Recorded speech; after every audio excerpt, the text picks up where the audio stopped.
नमस्कार दोस्तों। Daily news India 1.0 में आपका स्वागत है।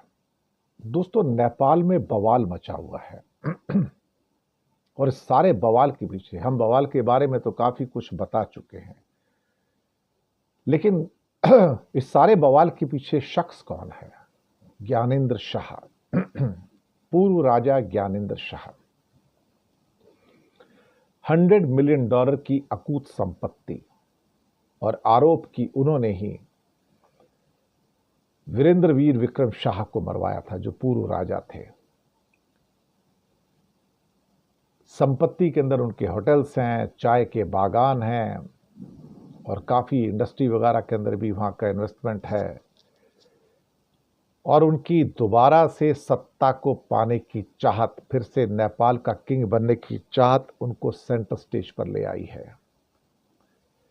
सवाल ये पैदा होता है कि कर्फ्यू तो हट गया, शांति है, लेकिन वो कौन लोग हैं जो कहते हैं कि अशांति बहुत जल्दी होगी और राजशाही वापस नहीं आई तो गृह युद्ध हो जाएगा?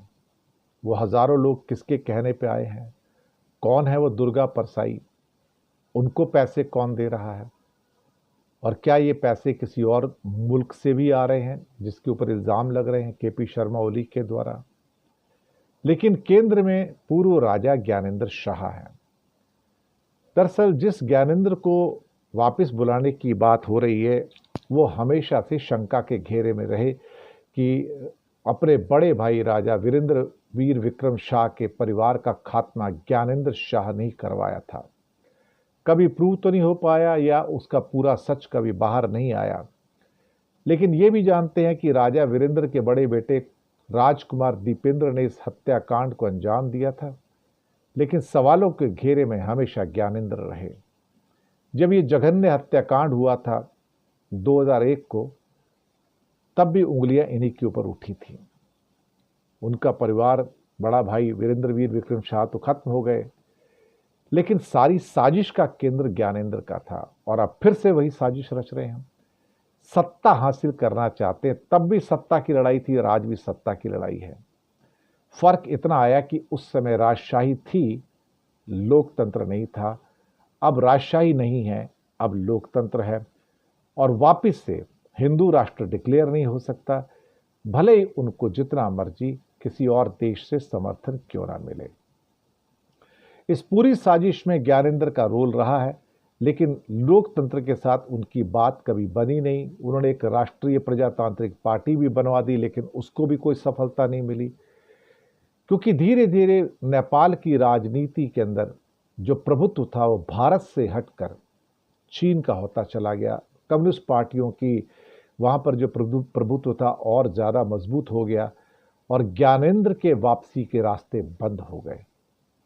अब फिर से सत्ता की ललक उनकी आंखों में है कि कैसे करके राजशाही का वो सारा का सारा जो एक मुहिम है उसको भड़काया जाए और भड़का कर लोगों से कहा जाए कि लोकतंत्र भी रखो, राजशाही भी रखो और हिंदू राष्ट्र भी आप डिक्लेयर करो। सुनने में आया कि 2008 में उनकी जो दौलत थी वो $100 मिलियन थी। कई होटल्स हैं, चाय बागान हैं, नेपाल के बड़े इन्वेस्टर भी हैं।